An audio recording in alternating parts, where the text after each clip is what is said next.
we're live. Right. Hola, Madridistas. Um, welcome back to another episode of Let's Be Real podcast. If you guys are new here, don't forget to smash the likes and subscribe to the channel. We're on the road to 3K. Big up our sponsors every time. Manscaped, go check them out. LBA20 to get 20% off in free shipping on manscaped.com. Um, big up Fanatics as well.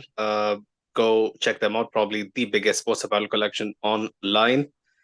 Go show their store some love. Yeah, partners of La Liga and Real Madrid as well. So, if that gives you an added incentive to check them out, go check them out. Also, make up our sponsors at Talksport, the biggest sports radio station in the world. Anything on LBR, the pods, the fan cams, everything is officially powered by the Talksport Fan Network, powered by the fans. Right, Sahil, before we get into it, just a reminder, since I forgot to kind of remind you to kind of get your earphones, just make sure you speak a bit louder, yeah? Yeah, Um, yeah, yeah, right, sure. if you want I to get have it now, increased my audio settings for our right, viewers, so it okay, isn't yeah right, too much of an inconvenience. But we'll right. see. It's not exactly on YouTube, it's on audio, so yeah, Yeah, yeah, just yeah. make I sure. understand. I understand. Right. Well, where shall we begin, right? Stade de Ruderu. I really like the name. It's a unique name. Stade de Ruderu, the home for Brest.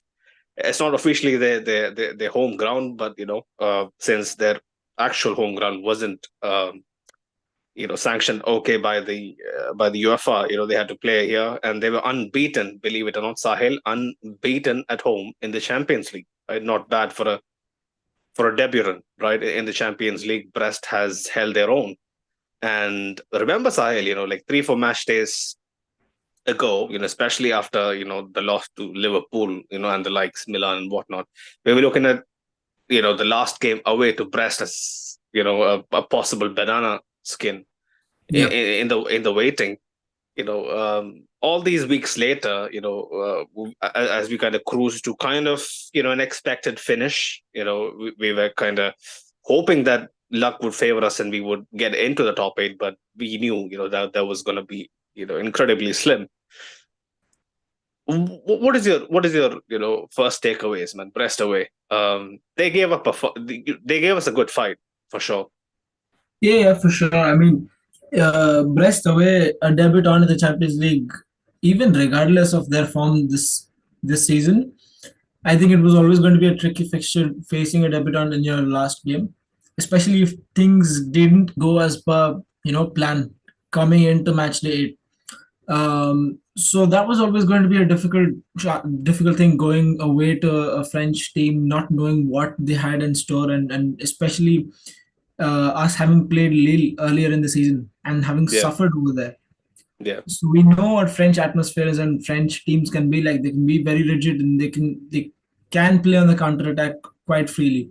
Hmm. So that was always going to be difficult. Plus, like you mentioned, right, having gone through the kind of form that we did, and Yeah, Brest themselves having gone on and beat some real genuine contenders for the Champions League. right. So that was always going to be a challenge, and it turned out to be that way. I know the scoreline doesn't show it as much, but we really had to Yeah, work for that win. It could easily have gone the other way. yeah. Uh, Brest really did score. They came this close to scoring a it, what would have been a soft goal, Yeah. but I wouldn't say that it would wasn't deserving at that point for them to go 1-1. But yeah, unfortunately for them, it got ruled out, and then we really started to take the game by the scruff of the neck. But they really did make us work for that win, I think. Yeah, well, shout out to Eric Roy, the manager. He Yeah, actually took over them when they were kind of fighting relegation, and he not only managed to save them, but took them to a very historic finish last year. Third place in Liga, and then had this incredible run in the Champions League as well. So for all the PSGs out there. Brest is a friendly reminder that there are some really good sides in Liga. Or they like you said, they gave us a fight I wasn't really expecting them to give us, because I Right. was thinking, motivation factors would be in play, especially when Madrid is in town. But in theory, they had already qualified. So I didn't know what version of Brest we would be getting, especially in the Champions League. They have looked all right, but in Liga they stand eighth. So Mm. not exactly pretty viewing there for them. Um, But it's but happened before, Suned, right? Like mm, we go away to these teams who, in their own world, they haven't really done, they haven't done spectacularly. yeah, Nothing out of this world. yeah, But when they play against us in front of their crowd, they just turn out to be a different beast. We've seen it, I think, last season with Union Berlin. In the past, I think we used to struggle against, Shakhtar Donetsk going away. That was always a thing. And I think it's just a matter of not knowing what the other team can offer. But again, Real Madrid are Real Madrid. So when a win like this is at stake, when a place in the playoffs is at stake, I think Real Madrid come up, and eventually we did tonight. 100%. Talking about other teams, like Lille, they were from France as well, and Yeah. that loss is the reason why we are playing the playoffs. If we would have won that game, we would be in the playoffs. I mean, we would be in the top eight, and we wouldn't have to really worry about who we're going to face, City or Celtic.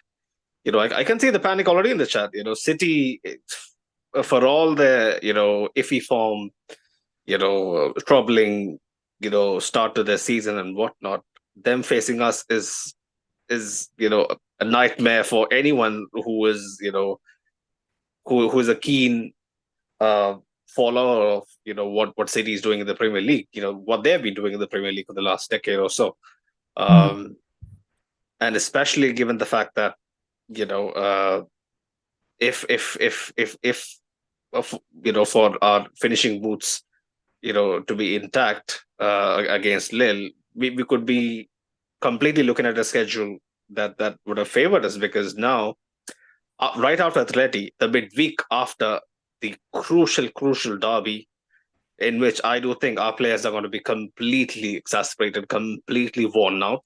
We are playing at home, but it's still going to be a derby where a 3 points on the board is going to be ultimately a 6 pointer. And I'm pretty sure the boys are going to be putting everything on the line, and then to go away to Etihad in midweek is going to be a real test of metal, a real test of character, a real test of where this team wants it to be come May, June. So not ideal at all, man. I'll be very honest. But No, you're yeah. right as well. City are City, man.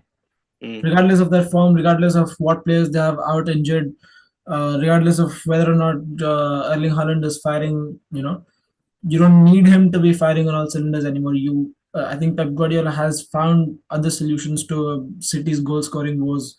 He has found other solutions to City's creative issues outside of Kevin De Bruyne. So City or City, like you said, man, it's just yeah. uh, especially going away on the second leg. If that happens, then No, no, no. We are playing at home. we Second are leg. playing. That's certain. It's certain because we Okay, so finished. that's a big relief, man. We finished. I think 11th, Because or I think we finished yeah, 11th. so Mm, right. So City's form really doesn't matter when coming into these games as of late. yeah. Um, and their defense is tightened up in recent years. I know not so much this season, Mm. but when it comes to the big games, they will always be there.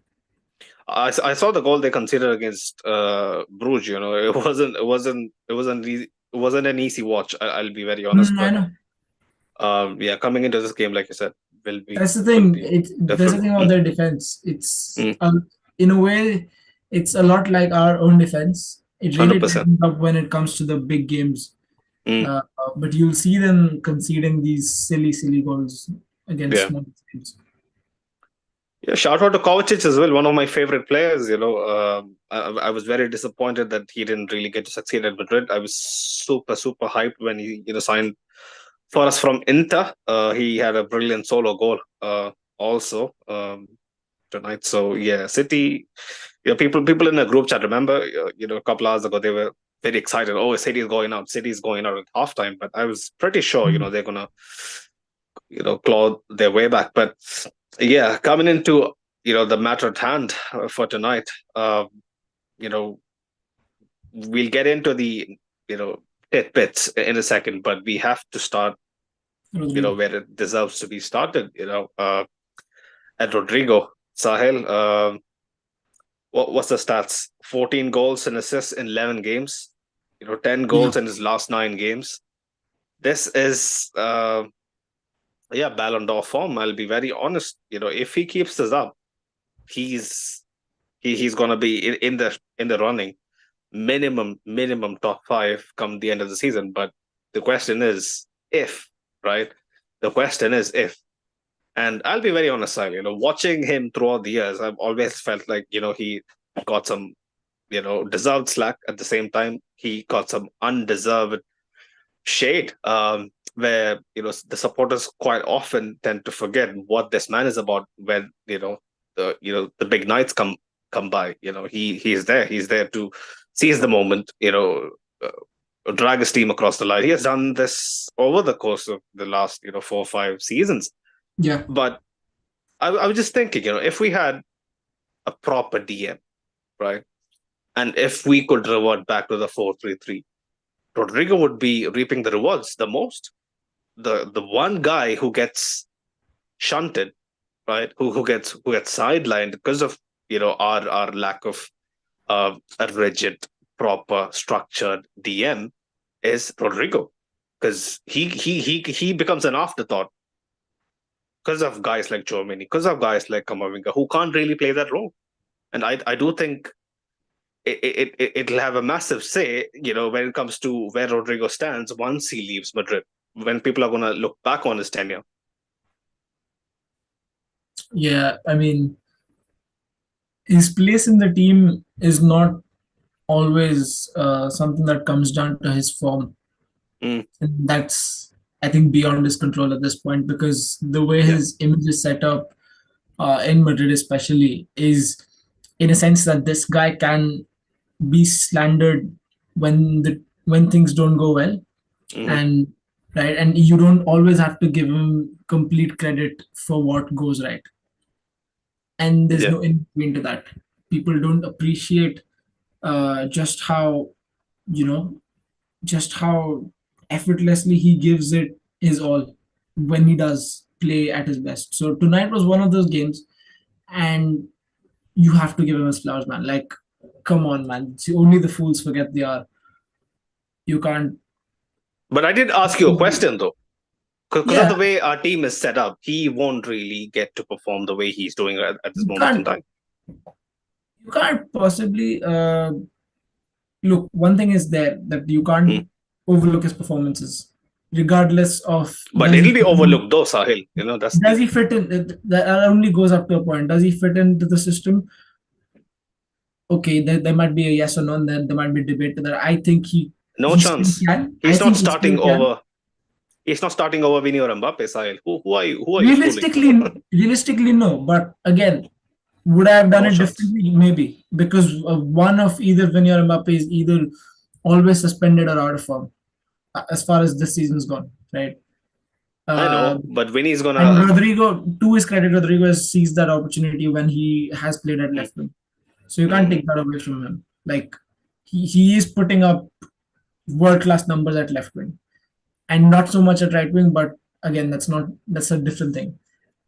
And can you have three players in a similar position playing in the same team? Probably not. Uh, Yeah. right, not consistently. But the Yeah. lack of a DM, I don't think it will.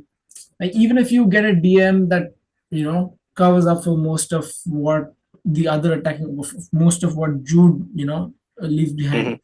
Yeah. Even then, I don't think Ancelotti realistically looks past that and puts Rodrigo back in the 11 because No, it's just like you always mentioned, right? There will come a point when Rodrigo realizes that when he realizes that his worth isn't ever going to be fully met at Madrid because of the character that he is, because of how selfless he is as a footballer.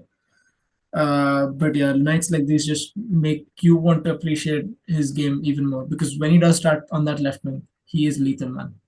Mm. The thing is, like you're not getting my point quite. There, Sahil. Like if we had a Mhm. proper DM and we revert back to the 4-3-3 of old, where BBC used to flourish, right? Okay. Um, their positions would be interchangeable, and I do believe in a proper thriving system, the optimal way our team should be set up is with a DM sitting, right? Jude being, the guy who runs box to box, and someone like a distributor alongside him, like a Modric, like a Ceballos. That should be the way it should be. Fede can, if Fede was a proper DM, he is the guy to be used. Um, and Rodrigo, Mbappe, and Vinicius can interchange. That's how we should be creating issues for opposition backlines because Mhm. at this moment in time, the form that Rodrigo is putting up, anywhere else, he gets rewarded for it. So, as his biggest fan, out there, like I feel like this is gonna be some, unfair, it's gonna be, after all, an unfair decision on every level, not just on a personal level, but on a tactical level as well. Because when someone is rewarding, being selected, being, you know, back to start week in, week out, and then returning the level of performances that he has been doing, I just, have to ask the question, why can't we find an answer whereby, the team's balance isn't sacrificed, but we can still utilize the likes of Rodrigo and Vinicius consistently? Because we know there'll be games against big sides, there'll be games against, small teams where one of those players will look out of sorts, one of those players will look like they have their boots missing. You saw Mbappe tonight, Yeah. Sahil. He scored one of the best hat tricks, in recent times for us, at the weekend. But Yeah. tonight, completely off the pace.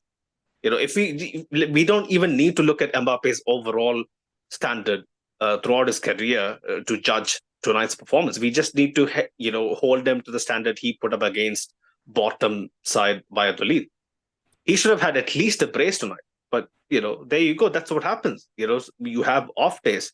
But when you have a front line that is constantly evolving, that is constantly playing off each other, we can afford to have a couple of them on 5, 6, 7 or 10s, and the other Mhm. guy basically saving the side. So I do get your yeah, point, but would you say that we haven't already had that sort of combination where one of Chouameni or Kamavinga has played the holding midfield role and they've actually played it well?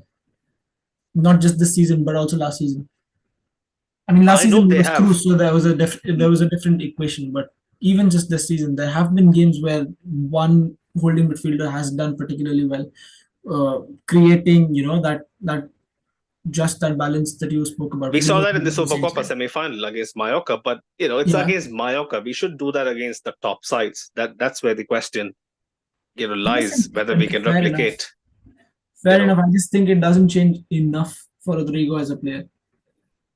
Like even if that does click, I don't think the credit will go to Rodrigo. That's my point. because you're saying because he can't really play out there in the left wing, is that? No, Or because whenever the team flourishes without Rodrigo particularly shining individually, Mhm. the credit's never gonna go to him. The credit might go to Jude or Vinicius or Mbappe, but you're not gonna Yeah. say Rodrigo is the one carrying this team if he doesn't score. Mhm. So, I mean, we might say it, but most people out there generally might Yeah. not, recognize what Rodrigo is worth. That's just 100%. my point of view. Right. I think we should move on. Yeah, the casuals would look at Rodrigo's output and compare it to Mbappe and Vinicius. Sometimes he might, especially on the eye test, Vinicius and Mbappe would look a lot more silkier, a lot more flashier. But Dipanjan here, big up yourself, was asking Bale was left winger, but he excelled at right wing. Why Rodrigo can't do that? Bale had one hell of a left foot.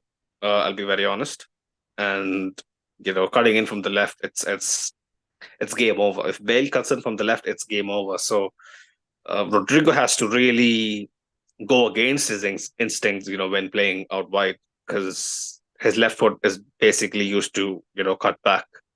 I don't think he even uses it much to cut back because he uses his right foot. So he can't really bend one in, like Bale would do. So it's always going to be against, what someone would do intuitively down the right if he's right-footed. It's going to look awkward, 100%. As opposed to that Brahim, like he's a good Yeah. profile for the right winger. Even though he himself also played a lot on the left wing throughout his career. But yeah, because of the way he is, the fact that he's left-footed helps him a lot when he's on the right wing. Oh, by the way, the less said about Brahim, tonight, the better. I expect so much from him. I have no idea why he goes missing in these sort of games, where I expect him to really cause some mayhem down the right. But yeah, he's just the facilitator, not really someone who is willing to, raise his stocks up. And I'm secretly hoping that Brahim does well on the right wing. So so Rodrigo stays on the left wing for a while. But yeah, Vinny's coming back next game. Obviously. It's over. It's over. Do you remember that one time we played a 4-4-2 with Rodrigo as a left forward and then Vinny as a left winger? We basically had 4 forwards, but yeah, Rodrigo and Bellingham as 2 forwards. Was it this season? No, it was like 2 seasons ago against City. It was last season, yeah, at home. I remember that. Yeah, but with Mbappe in the equation, it's never going to happen. I don't think. Yeah, but you could always expect Vinny to get suspended. That's there. He had one job at home against Salzburg, but yeah, like I'm not going to be petty right now. He deserved a break. He got a break. He's going to be back soon. But yeah, Rodrigo, brilliant form. I hope he keeps it up. Even if it's off the bench, I just hope he, gets to decide games. We saw what kind of a player he is. That finish is top tier. The way he sent, the captain, number 5, I forgot his name, the Brest captain. He sent him back to, grassroots football, man. It's as simple as that. The drop of the shoulder is so lethal, is so effective. When Rodrigo does it, it just looks like, he doesn't even break a sweat doing it. So yeah, he's an absolute joy to watch. And even the finish on his second goal, it's a rebound, it's coming quickly at him, but the deft touch to, just dink it over, the keeper and someone who's, trying to even kind of, nick it, clear it off the line as well. Yeah, he's world class, man. If it wasn't for us and our standards and the way Rodrigo has been kind of sidelined from the spotlight, he would be revered, anywhere else. In the Premier League, he'll be talked about in the same, probably not Salah, but, a tier below, He'll be there in thereabouts for sure. He will be in those conversations. He'll be setting up double-digit goals and assists every season, But yeah, man, big up Rodrigo. Hopefully, long may this continue. Right. Okay. We spoke about the 2 Rodrigo goals. Jude Bellingham, man, 10 goals and 10 assists this season, Sahil. Just goes to show this man again and again. He is, that person you rely, rely on when things aren't really smooth. I've said this so many times because that's the most, effective way to kind of describe Jude to someone who hasn't seen him or who watches him week in, week out. They can both understand by just the statement that he's the most reliable person on the pitch. If you remember Sahil, he wins the ball back and literally punches the turf. In celebration, he just is that person who enjoys both sides of the game. True. And it's a dying breed. We are so fucking lucky to have someone like him with us. True, man. And that reliability, that factor, I think his effectiveness just comes down to the versatility of how much he can offer creatively, right? He's not just a one, he doesn't have one side to his game that he Hmm. consistently relies on. He doesn't Yeah, just cross the ball, or he doesn't just drive upfield 30, 40 yards with the ball. He can do yeah. all of these things. He can cross the ball. Like you said, carry the ball forward. He can win the ball back and then start an attack from there. Right. So he's got a bunch of things, and all of that while he still sometimes shows up in the box. You know, to Mm, maintain at least something of a box presence. So he mm, has so many assets to his game where the opponent doesn't really know what's coming. If Jude yeah, is in his flow, like he is right yeah. now, you don't have to think too much about whether or not he's going to carry this team because he is. He is the Mm, living heartbeat of this team. Uh, and I think there was a phase when England had just come back from the Euros and he was hungry for goals and he was almost trying too hard to get back in amongst the goals, and that was evident even for Real Madrid. yeah. And things weren't clicking at that point in time. His confidence was a bit low, and he was a bit worn out even physically. Hmm. Um, and I think I remember us speaking about maybe Jude should be rested, even though it was early in the season and all of that. Yeah. But now I think is that time in the season where he is completely worked his socks off and he's reached that peak fluency where he's almost on autopilot every game. So as far as we can avoid physical problems for him by like managing his workload, Yeah. Jude will be a big asset, especially if we play City, man. Autopilot is the word, right? Like when Yeah, you when you switch on a game and you see Jude is in the lineup, you expect just the same thing, the same level that we have been accustomed to over the past couple of years. No player has registered more GNAs ever since he joined us. That they there goes the stats. If people question, if it's all about the numbers, if you watch him play, you nah. just kind of have to give up uh, to anyone who is, debating whether, he is, like you were mentioning, a one-trick pony. If he's all about the stats, he's anything but that, right? He's Like he anything but he that, exactly. Because yeah. he even when he isn't amongst the goals, he is still running back and he is still helping out the team defensively. Mm, And he's one of mm, the best that in that sort of thing in this team, especially.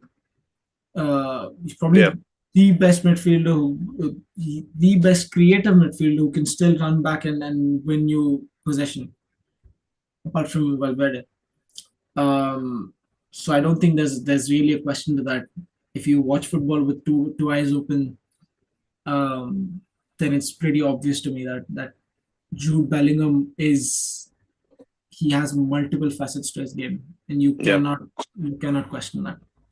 And just the fox in the box instinct that he has, it just continues to amaze me, continues to broaden my horizon of Yeah. what, especially in this day and age where the attacking midfielder is a dying breed. Mm. You just kind of have to sit back and applaud the man's dexterity, especially when it comes to picking out the right spot to be in. If you remember, for his goal, he lays it off to the right. Well, Mm. Brahim picks it up. Brahim lays it off to Vasquez. And we have seen that at least 10 times ever since Jude has been here. Yeah. Vasquez or Carvajal to Jude Bellingham, I mean, he just delays his run like a Mm, proper number nine. He yeah, delays his run into the box and finds himself in a bit of space and then makes the finish just look easy. And I think those sort of well worked finishes, well worked moves are coming by Yeah. more and more often as we go, deeper into the season. It wasn't as regular an occurrence earlier into the season, but now it's just Hmm. like every one out of every two or three goals we're scoring is that sort of goal. So that's something that's good to see, because that just means that things are being worked on when it comes to the training ground. Yeah. 100%, 100%. And what Jude is doing ever since he is, donned our white, is Yeah. the fact that he's always there. If the defense wants, somebody to bail it out, Jude is there. He's like, yeah, give me the ball, let me try and solve this, right? If the attack runs out of options, if the attack is running into brick walls, he's ready. He's ready to run through brick walls for them. He's ready to force the issue. The amount of times, his runs doesn't get picked up, the amount of times he drags defenders away from the likes of Mbappe, Vinicius, Rodrigo.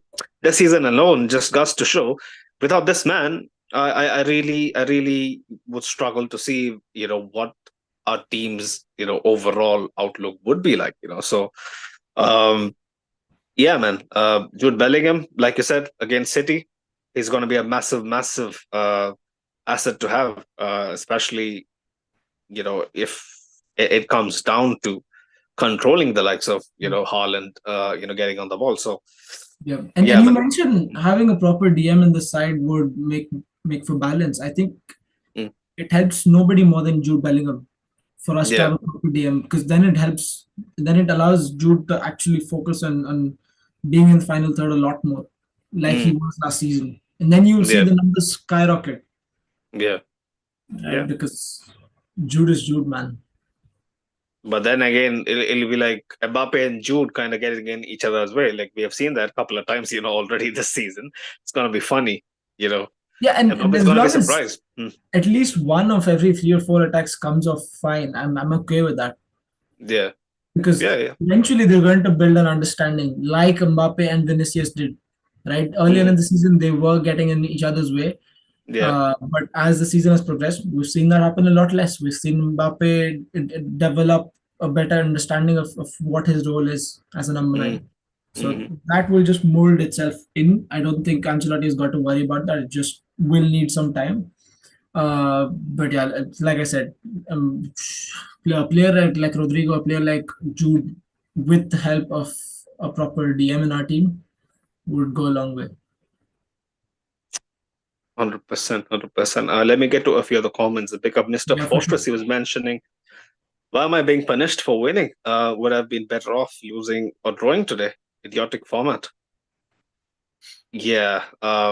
We all knew, no matter what, the moment we kind of realized that we have a strong chance of actually making the playoffs and not really worrying about getting knocked out, we knew that City was more or less, in the equation. It was like on my mind ever since we won against Atlanta. City was going to happen, man. It's a staple Champions League fixture. Run away from it. Dread it, like people say. City always, against us. They just arrive right in the moment that we are looking for some, you know, breathing room, right?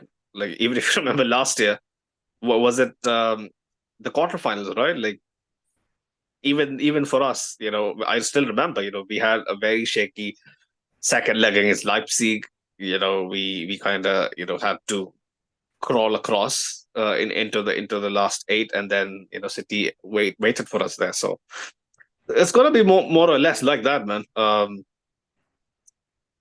Yeah, it's gonna be nerve-wracking. I'm not ready for it. All the casuals can wave their flags and be like, "Yo, give us City, give us Bayern." Um, Yeah, Too it's not early like that. for my liking. Yeah, yeah. Big up Flameboy. He was mentioning UEFA. I know you. I know you, son of a bitch. You're gonna give us City. It's written in the stars. Yeah. Mr. Fortes was also mentioning this corrupt organization can. Yeah. If we end up playing City again And for like the fifth year in a row. don't you think it's going to be like within what is it called, with the Champions League draw that's live streamed to the world? That's a Yeah. different thing. But I think these days they're doing it in a different way, where they're pairing it like randomized, and they're using some sort of supercomputer Yeah, uh, to pick what team plays what team. yeah. It's easier for them to rig it if they are. Yeah, if they wanted to 100%, they Yeah. could. They could. But it's better if they are driven to make it difficult for us, because the tougher the ties, we stand tallest, I believe, when Hmm. we face proper competition. I really fear for the days where we face someone a bit below our level. I still remember, going into Leipzig last year, I was like, yeah, this is gonna be a test, if we are really Yeah. focused or not. But yeah. Dipanjan, he was also mentioning a match where two more goals would have put us in 10th, and the easiest way of qualification. Carlo played easiest way to qualify. Carlo played Mendy, Modric is slow, and Tchouaméni as centre back is horrible. Big gap in the That's the midfield. thing I I don't don't understand. get. Hmm. Like Dipanjan makes a very good point there.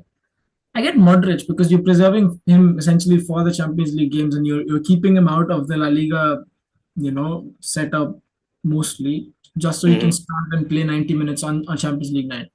Yeah. But I don't get Mendy because you're starting Fran Garcia for most of your La Liga games. Um, you're Mm. starting, say, Valverde at right back, and then Mm. you go away in the Champions League and start Vasquez and Mendy again, who Vasquez, I think that still, I mean, Vasquez was bad, but Mendy, I think he was lucky not to concede. That's all I'll say. Because Mendy was poor defensively on the left hand side.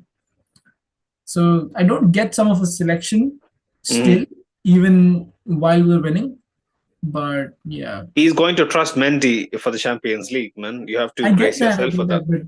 But Mendy is not what he used to be, man. I'm tired of saying the same thing about Mendy. I know, but like Sahel, yeah, his attacking deficiencies are coming to the forefront more and more the more we see him this year. But Even his you know, defensive game. I know. Like I haven't really defended Mendy Hmm. much this year. Otherwise I usually find some some strength within myself to defend the guy. But this season, so far it has been downhill for Mendy, right? Like people have really demanded. Like I've seen a couple of fan cams, especially after games. People just start laughing when they hear the name Mendy because they're you know uh, out of things to say. But like I do believe when the big games come around, he's gonna fix up big time, and he's gonna be a huge reason, Hmm. why we are gonna win something big. I still believe that, Sahil, but So you I don't think think he's a Carlo safe option? Right. 100%. Fran is And a do you very think good the same option. of Tchouaméni at centre back over No, Alessandro? no, no, no, no, no chance, no chance. I was gonna talk about Tchouaméni because Tchouaméni, if you remember the way he started the game, Yeah. erratic, completely lacking confidence. A Hmm. poor slide tackle to completely give the referee, oh yeah, there you go, I'm here. I'm gonna make a couple more mistakes in the next 10 minutes. That's gonna warrant a yellow card. So yeah, be ready. He already gave referee a heads up. So Chouameni center back in this lineup in any setup, no matter what competition we are in, I'm gonna go into that game having to really watch my nerves, because Chouameni is someone who is not a good defender.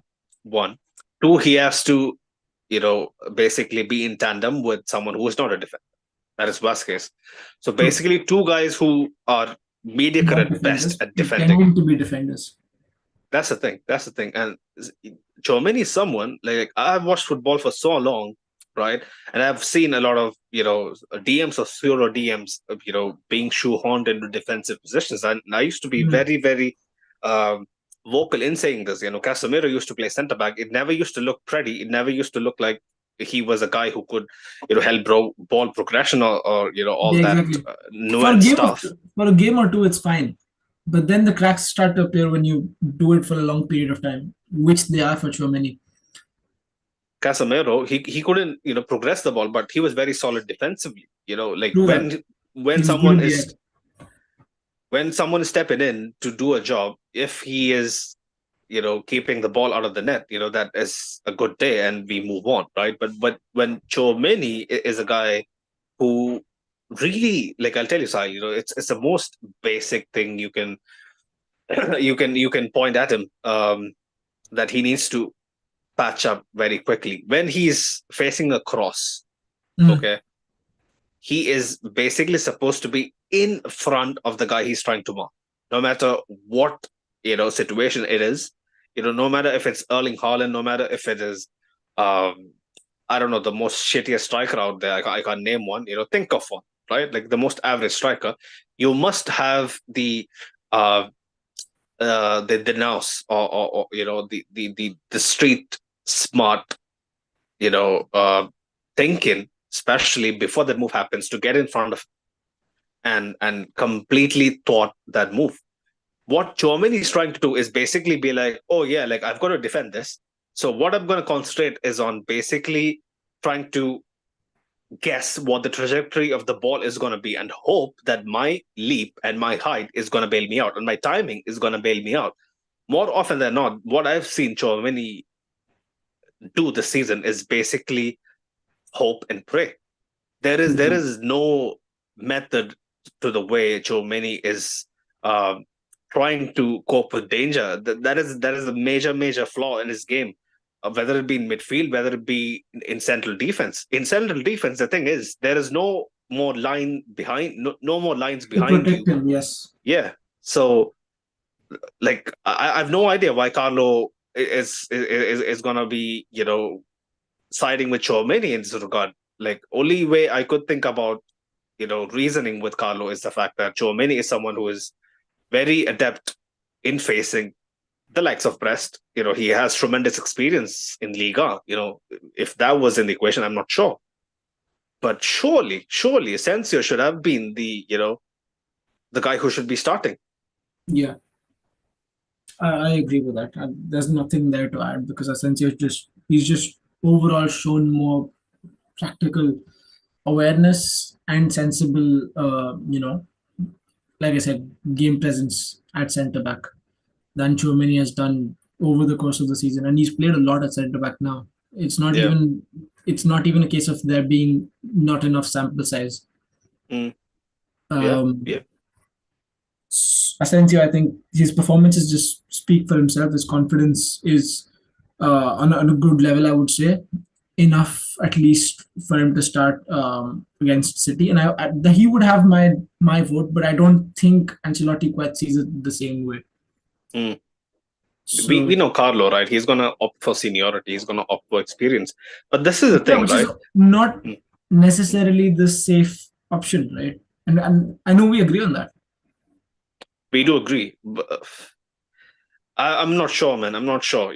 I hope this doesn't come back to hurt Carlo in a way that his position is undermined come the end of the season. I want this guy to stay for life. I want this guy to, win as many trophies as we can, during my lifetime. Like, I'll be very honest.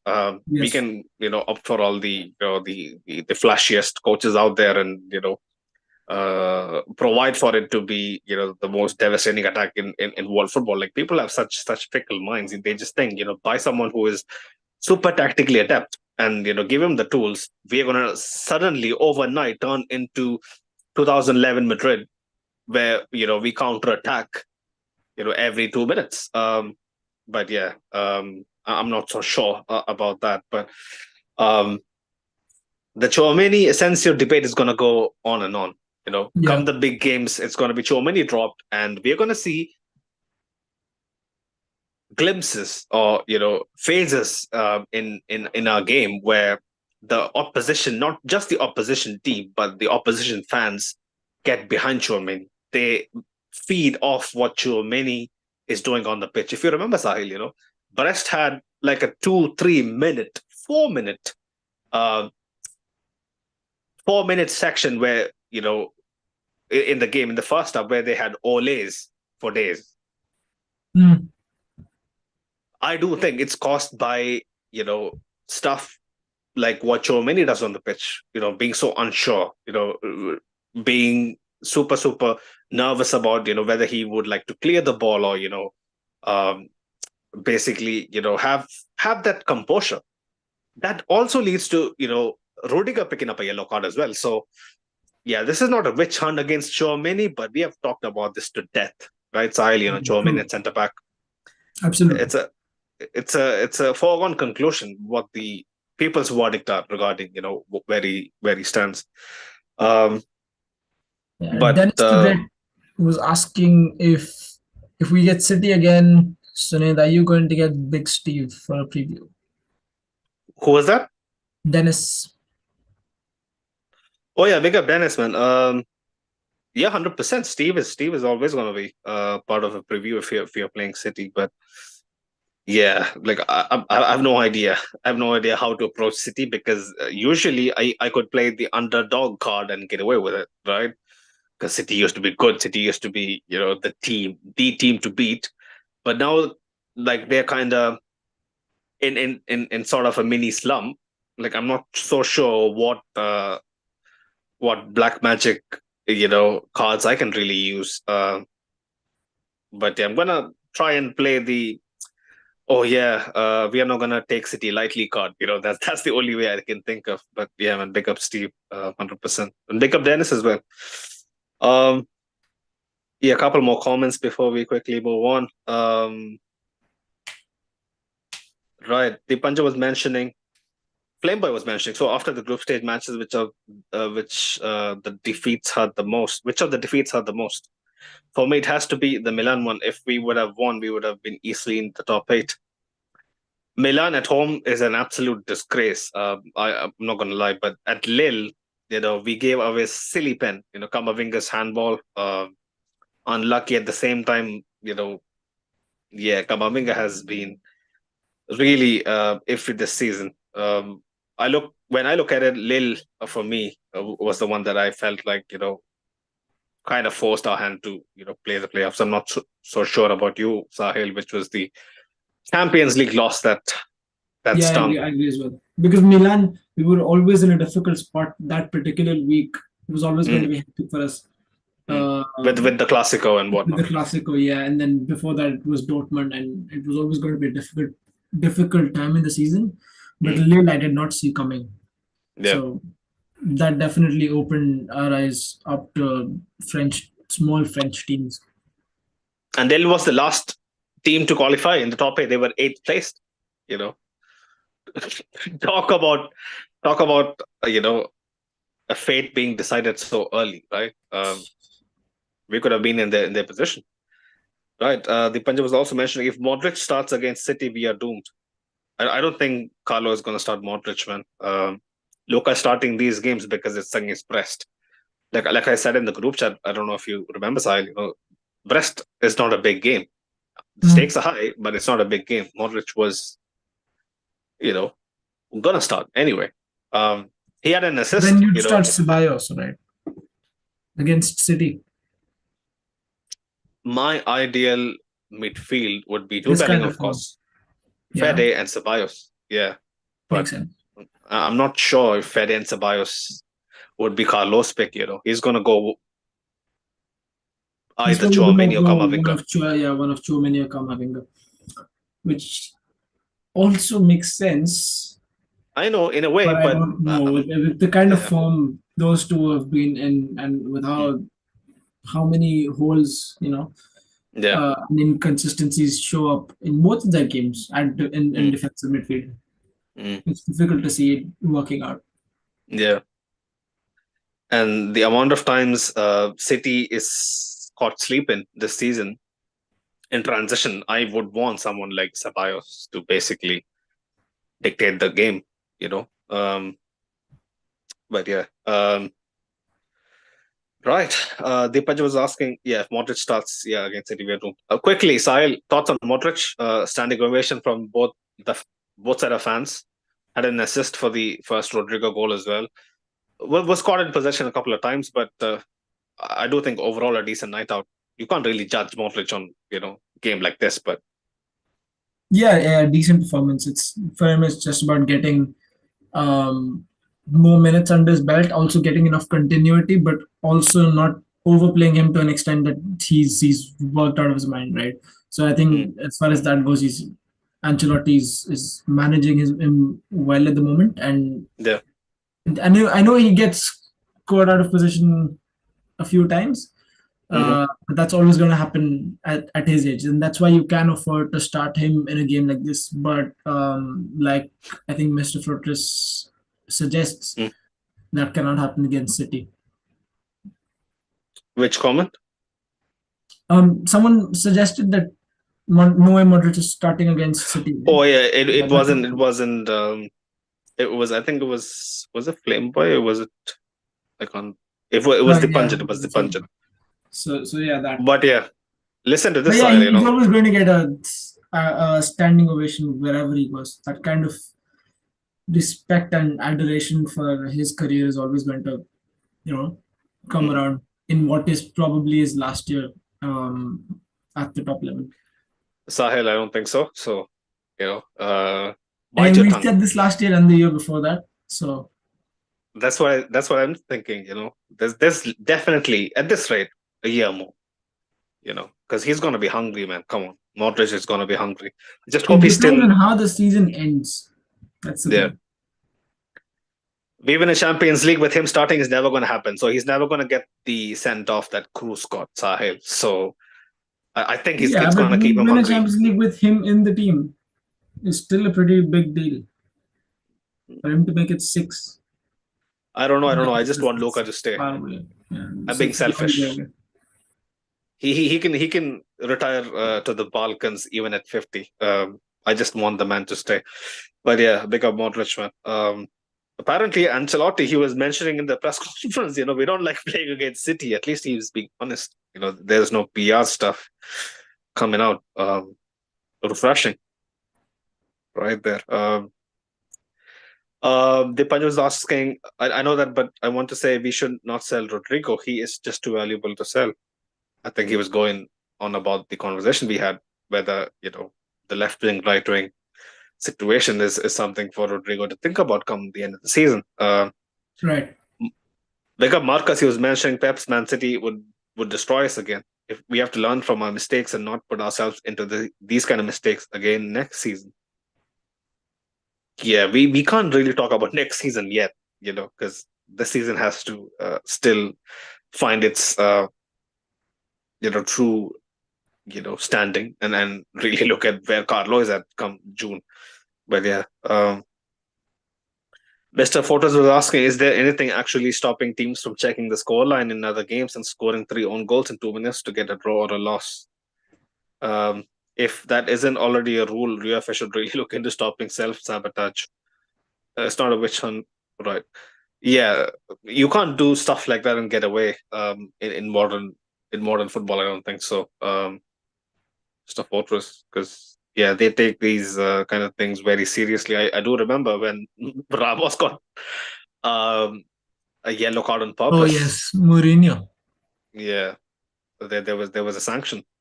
So Mr. Fortress was also mentioning it's not a witch hunt against Chouameni. Witch hunt would imply the allegations against him being crap or false. Yeah, when people usually, our fans, I'll be very honest, especially our fans, not just globally, right? The fans of this very pod, the people who you don't see in the live chat, right? The people who go to games, who listen to our pod, they are of I'll be very honest, they're a lot more tamer than what we think, Yeah, right? My tolerance level is somewhere in the middle, right? But they're so pretty high. They wouldn't really call out Chouameni unless he has, the kind of brain farts that would get him sent off and cost a game in direct connection to that. So like even after the big losses against Barca and whatnot in the Champions League and whatnot, a certain section of the fan base, yeah, they're gonna lose their shit, but the majority they're very calm. They're like, we're gonna find our feet anyway. We have no right to criticize Carlo or the players. These guys won us a double a year ago, so yeah, I'm just kind of prefacing it this way for them so that they don't feel like we're attacking a player just for the sake of, going on about something. But yeah, big up Metro TV. He was mentioning bring on whoever, both Celtic and Man City. Yeah, Celtic would be a nice picnic, right? A trip to Glasgow, Hampden Park, if I'm not mistaken. Where we won Novena. It's gonna be a nice trip. Dennis the Kid was mentioning we need to start Alaba on the weekend to see if we will be able to start if we do face City. Sahel, your thoughts? Alaba against City? I don't think it's gonna be. Nah, I It's think gonna be the case. I think we're still having conversations about Raul Asensio, but Alaba nah, Mm. because it's not realistic. Yeah, I know he has looked comfortable when we are winning 3-0. Even if we did think that he was going to be on that level of fitness and game, sharpness, Yeah. which we don't think. But even Mm. if we did, it's not going to happen because Ancelotti most certainly doesn't see it that way. Mm. And even if he does start, if he has a couple of big blunders, he's going to be, taken off before the 30th minute and whatnot. I've seen that happen before. I don't want. Oh yes. I don't want that to happen. It's such a high-profile occasion. He should be eased back in. Too bad we don't have a Nacho profile. Oh well, maybe Raul Asensio can turn it into that. Who knows? Someone Natural what? A Nacho profile. Someone who can. Nacho profile, right? Yeah. Someone who can play across the back line. The kind of players like Nacho doesn't come often. Yeah, that's the thing. Playing on both sides. That's why I said you can imagine if you can make something like that out of Raul Asensio, which you probably can't, but imagine that'd be great for the team. Nacho could seamlessly slot into left or right centre back, and not look out of place. That's one of the qualities that people really overlooked over the years.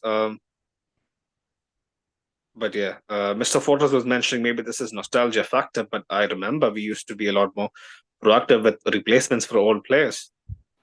I know. It used to be a lot more cutthroat. But this is Friendship FC. We have evolved into a lot more tolerant, a lot more family-like club. I'll be very honest. It wasn't all roses like what we see now. At least when I was growing up. Mr. Fortress was mentioning that's what I meant the other day when you guys did the review. The Bernabeu has gone soft. 100%. Big up Shadik. He was mentioning drop in to say hi before dozing off.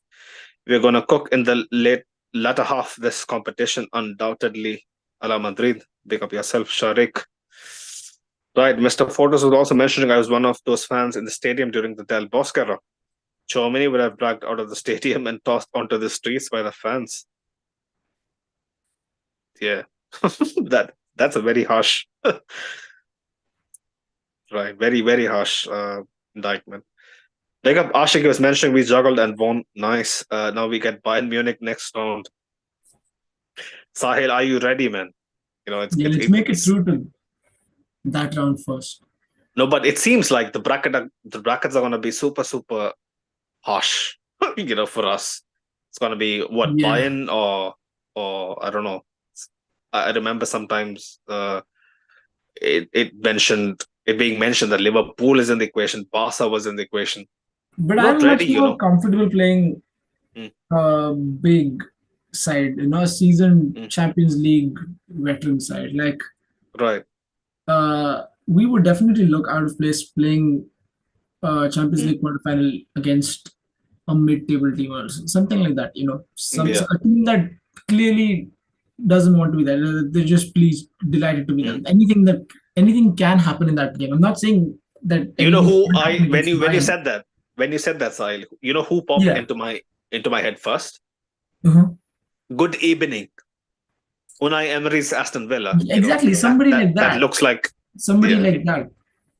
Somebody who has nothing to lose. So there's a lot more,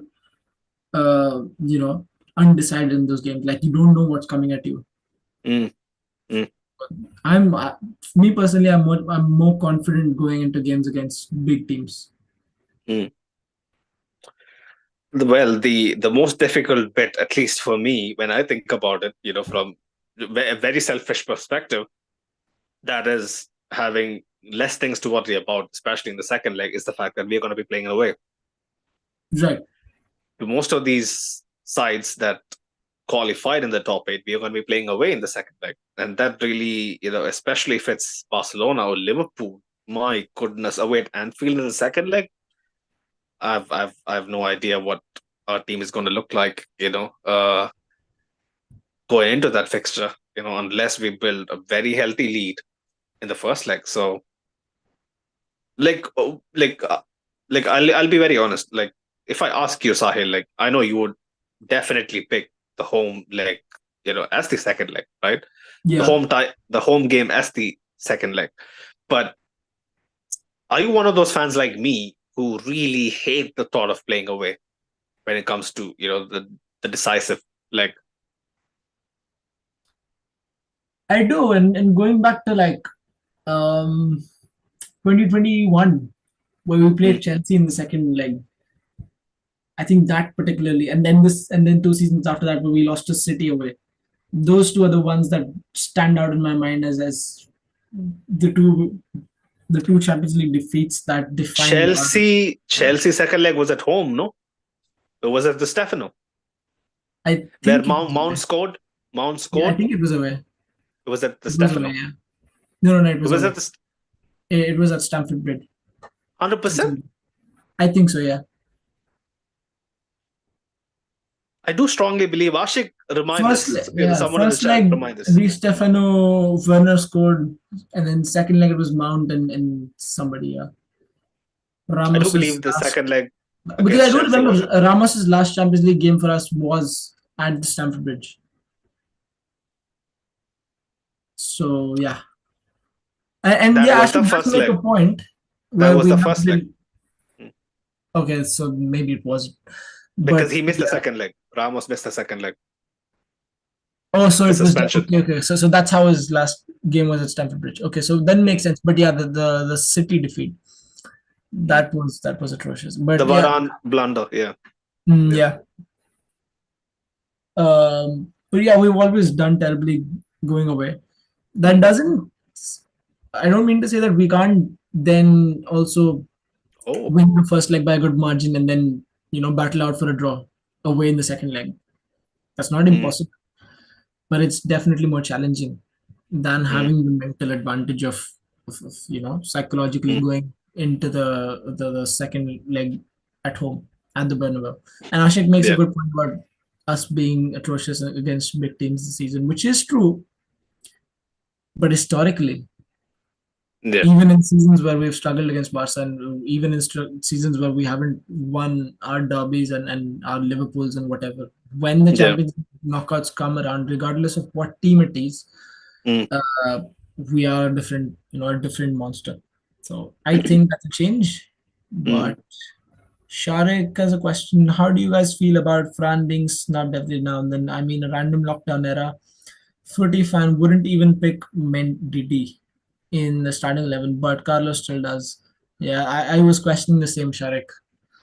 But yeah, I don't know if too many casual fans also are in with the same sentiment about Mendy because Mendy historically, like 3 or 4 seasons is consistently in a row, he's given us very good, solid defensive output. Uh, and it doesn't matter what he does on the other end of the pitch because he's a safe option. He tried to play a chip through to Jude, Yeah. and Jude was shocked, and Mendy was shocked, and everyone, Yeah, my it's almost jaw was he on the isn't even floor. expecting himself to do it. Uh, so as long as his attacking game doesn't progress, I don't or his defensive game isn't regressing, which it is at the moment. I don't see a reason for him to be the undisputed starter. Um, but yeah, a lot of fans see it that way. A lot of fans are torn on Mendy or Fran. And I get Mm, both sides of the argument, but I'm just siding towards Fran as far as what what I've seen this season goes. France statistics. I was reading. You know, Yeah, when final was it? third passes or something like that. He's only second to Balde in La Liga, and Mendy is basically Mendy is basically beyond You on the the list? graph. Okay. Yeah, Okay. he's the leftmost guy on the graph. And Fran is far right. Um, so his effectiveness is for everyone to see. Statistically on the eye test, he's just that Yeah. person who is constantly an outlet. And I do think he has improved his game when it comes to inverting and helping out his wingers a bit more. But but given all that, Mendy in big games in the Yeah. Champions League, unless he has one of those big brain farts, neither me nor Carlo would really shy away from backing him.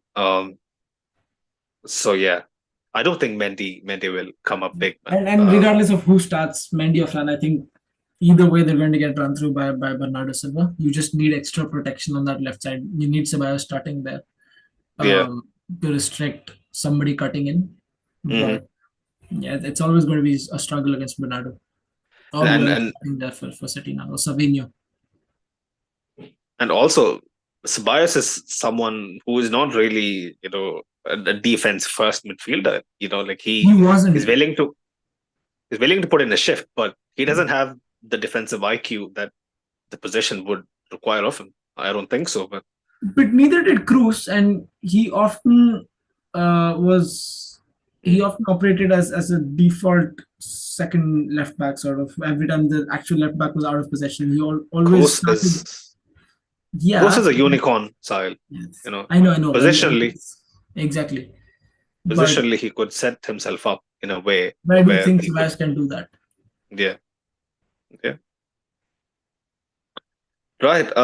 Ashik was mentioning we diffused the big two up front today. Maybe we can take care of Bayern considering our stellar record against big teams this season. Right. Tariq was mentioning, how do you guys feel about? Oh yeah, you spoke about it. Ashik was mentioning if you're a true champion and want to claim that, then second leg or the first leg shouldn't matter. You got to win wherever and whenever. No, I get it. But I'm a fan. I'm a mere fan. So sometimes the emotions, sometimes it gets the better of how I'm feeling. I'll be very honest. I'm not the most cockiest. I'm cocky, when it comes to Madrid, but I'm not the most. Uh, uh, I don't know, cocky in the sense if you would ask for predictions among rivals Yeah, and whatnot, among my mates, I wouldn't be like, oh, I'm going to beat you 5-0 in the Champions League quarterfinal. I'm not going to say that ever. No matter if we are winning the league, if we are leading the league by 20 points, okay, we're doing one of those seasons where Liverpool during COVID, I don't know, those kind of seasons, and we come into a Champions League tie, I'm never going to be like, yeah, we are winning this tie for sure.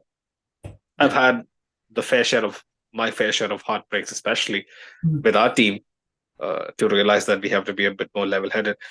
Um, Sharik was mentioning, thanks for sharing your view, mate. Appreciate it. Big up yourself, Sharik. Ashik was mentioning, looks like it would have been better to finish near the bottom of the 24. City gets Celtic as a reward. City Yeah, gets we got Celtic? to sort out this system, man. Oh, yeah. That is because a couple of the big sides. I mean, if you really deep it, Sahil, apart from us, Bayern, City, and PSG not really getting automatic qualification, there isn't really much intrigue. The whole fuss about, oh, this is going to really give the smaller sides a big chance. It's just I think, adding more yeah, games to yeah, the few big sides who don't make it to the top eight. that's it, that's it, that's it. And in the Right. season where everybody makes it, Hmm. it's not going to be interesting. Yeah, yeah. Well, we didn't touch upon the offside goal they scored. Ayork, I don't know how you Soft goal. pronounce his name. Yeah, very soft goal. It took a deflection. When I was watching it live, I was like, Thibaut, you should do better. You should have done better. But apparently, it took a deflection of Rudiger or Chouameni. I'm not sure. Tchouaméni. Tchouaméni. Went Chouameni, through yeah. his legs and took a slight deflection. Mm. So yeah, probably Deepa was caught off guard. But I was like, yeah, man, he has never scored in the Champions League. He's their league. He's their overall top scorer this season. He hasn't yet opened his account in the Champions League, and there you go. We presented to him, but thankfully it got rolled out. Yeah. Another moment where our defense basically turns off. Yeah, we're going to They see win more the and more of ball. that. Yeah, they win the ball back on our right side. Not even very close to our box, but still Yeah, in our half. They run at us, and our defense is tracking back, sure, but nobody's really pouncing on that ball or nobody's even running back to slide in or make a challenge. mm, That's where I see the problem. That's where Liverpool ran us over. yeah, Um, and that is somewhere City can exploit us. yeah. I know. Pressing wise. The new guy, Omar Marmoush, he looks like a real problem. Like I was watching their game during the weekend. I haven't seen much of Omar Marmoush, but I've heard a lot of good things. Right. He's pretty experienced. The second top scorer behind,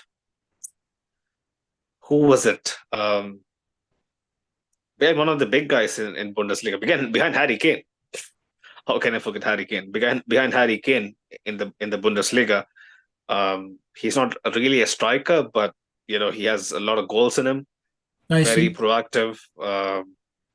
Moroccan, Canadian Moroccan. He's gonna be a proper. Is he Moroccan? Is he Egyptian? I think he's Egyptian. I think he's Yeah, Egyptian. But yeah, Mamouche. Omar Marmoush. It's Marmoush, Yeah, not Marmoush. probably.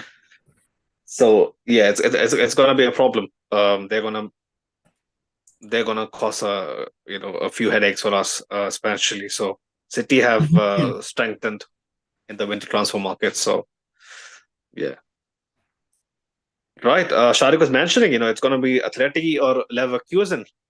Sahil, round of 16. I'm not sure if it's actually correct. I do think Sharik might be correct because I remember reading about it. Atleti Leverkusen, who would your pick be, Sahil? Round of 16 if we make it through. I would rather have Leverkusen because Atleti have time and again been our kryptonite. Yeah. They just find ways to win against us. Mm, Leverkusen, not so much. We mm, and we were expecting to play them in the Super Cup, yeah. but they didn't win the Europa League final. So I would like that matchup, especially The with ch- Xabi Alonso and him coming to the Bernabeu would be kind of yeah. poetic as well. Mm. Yeah, I'm gonna back your sentiment. The derby is gonna be a draining occasion, yeah, and we have but one derby anyway. yeah, in the league, and it's gonna be the probably the most important match of the season. Um, but Leverkusen also, man, like yeah, like they lost to Atleti. I saw the game. I mean, majority of the game, and I thought they were super naive for how tactically adept they are. How they kind of succumb to an Atleti who are a man down. I do think they're going to be up for it. They're going to be up for the challenge, and we are going to find it difficult, especially going away to Germany in the second leg. So yeah, like it really. I'll keep my cards open. When you were speaking about us playing, mid-tier sides, this is kind of somewhere along those lines. Sahil. Yeah, Leverkusen is really good. I mean, but the don't get Atleti it is the twisted. one exception I think to that Mm, conversation. mm. But I don't want it to Yeah, be. Yeah, yeah. and Leverkusen might Atleti be. can Hmm. make the most composed of teams look naive. Simeone's Atleti, particularly. So You're right in that regard. I do remember a very composed City going to Atleti when we bet them at home, the Rodrigo yeah, brace. Um, if you remember, when they played Atleti away, people were completely losing it. The guys like yeah, Foden, they lost. I think 1-0, yeah, last minute goal or something like that. Or was it I think not? they lost the leg but won the tie Yeah, they did. on They did. away goals. I'm not sure. Was it on away goals or some shit? They won the tie. Um, but I do remember, they were Backracks. really. Mm, But yeah, Ashik was mentioning it looks like City versus Madrid again, and we need Pep's wife to. Yeah, Ashik, you need to stop obsessing about a man's. Divorce. Right? Like this guy, like I don't know why he finds that so intriguing. Ashik, every time he's on about Pep, it's about his divorce. There's better things to aim Yeah, I mean, aim. we've grown past the Courtois and Kevin De Bruyne jokes. So now we're moving on to Pep.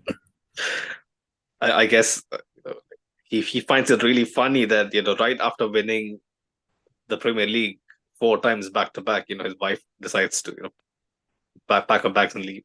Probably that's what. But yeah, man, big up every single one of you in the chat.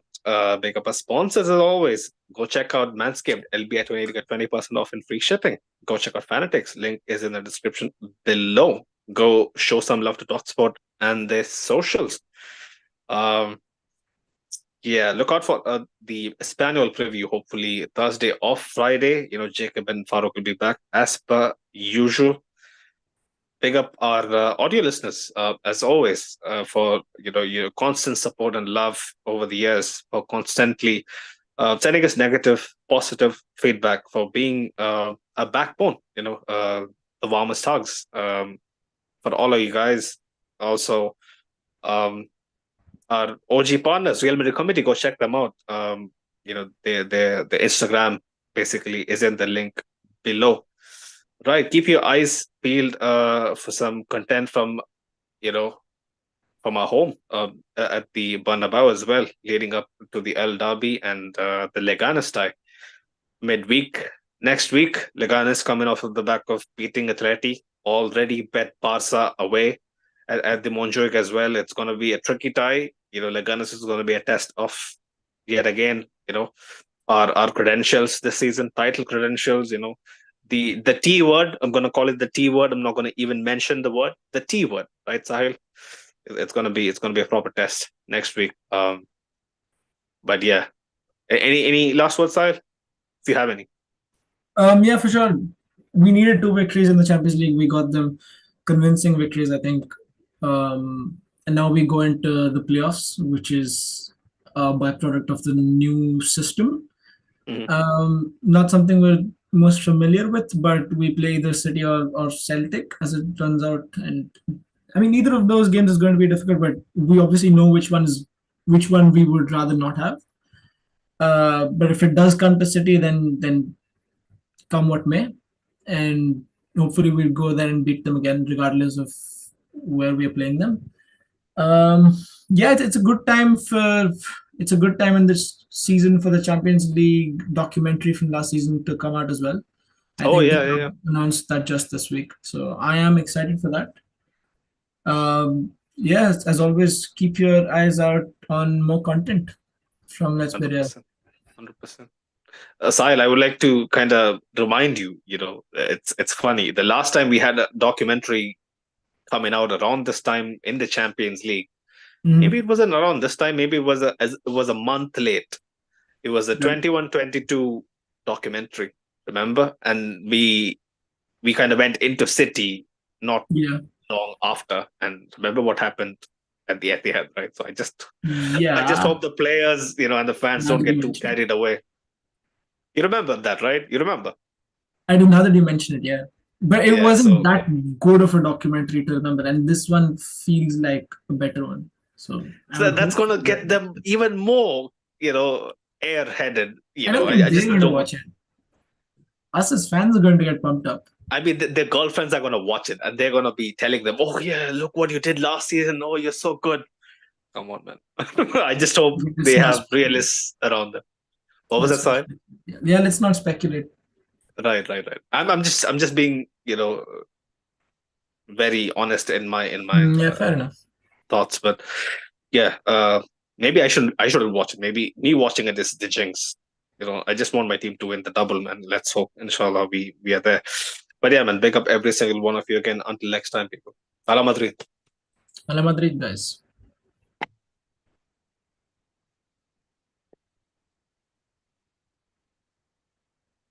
That was that. Right, right.